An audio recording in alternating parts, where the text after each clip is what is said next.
just picking up kettlebells and running. And as long as you've got them in your hands Yeah, and moving, yeah, you're 100%. doing okay. Right, okay. So sandbag lunges, Yes. that looks another horrific one. Yeah. Your legs are already feeling it. You know Yeah. you got the wall balls to do afterwards. Something that you can probably do in training quite comfortably, but after you pushing the pace. And once that bag goes on your shoulders, it's not allowed to touch the ground again, is it? Yep, it has to stay up. So what happens if you drop it halfway through? That I actually don't know, to be honest. Right, okay. That I actually don't know. I don't know Make what you go back to the start. Yeah, or, yeah. Well, I'm uh-huh. guessing there is a repercussion to that. Yeah. Whether it be a just maybe a few meters back, which I'm guessing. I doubt if you're at the right at the Final end of third. the thing, they're telling you to go all the way back. Yeah. Might just be a bit of a pushback, Okay. or or time, or it might be like not a DQ, but it might just be penalty.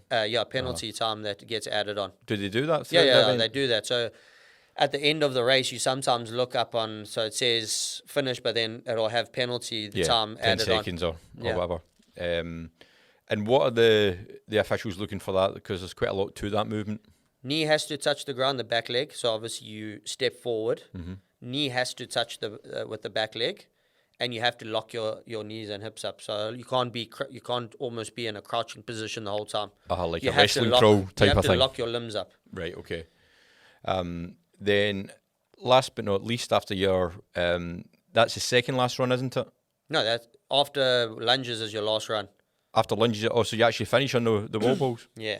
Right, and then the wall balls is right by the finish line. That's why you see the people do their last wall ball and then just sprint over the finish line. Okay, so again, what are the officials looking for there? Your bum's got to be below your knees, is it? Yeah, and hit your target? Yeah, it has to be the target.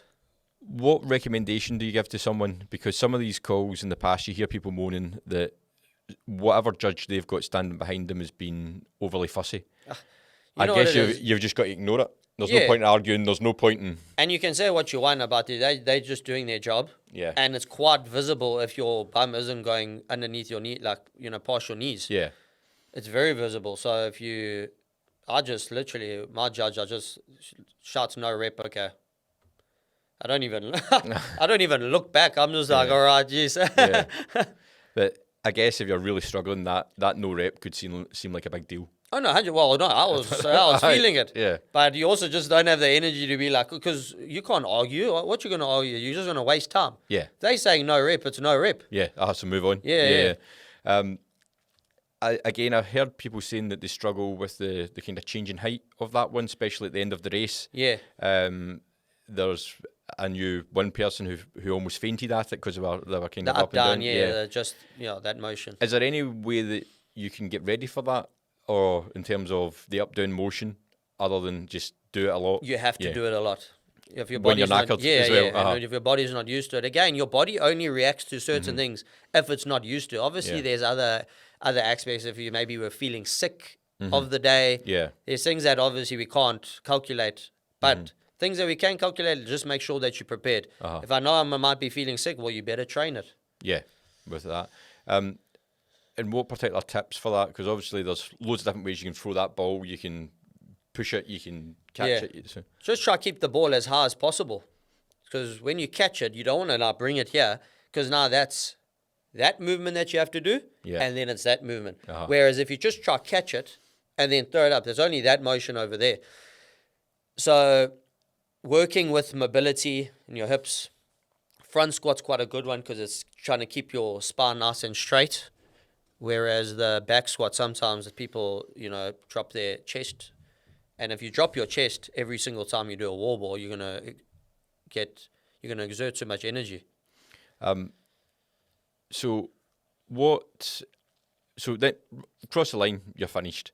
Lying on the floor and catch your breath, is that the... Oh, no, it just depends.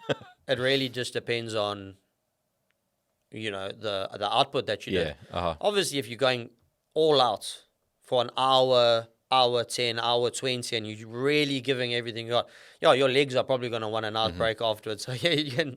Yeah. And what about, I guess this just comes down to individual stubbornness.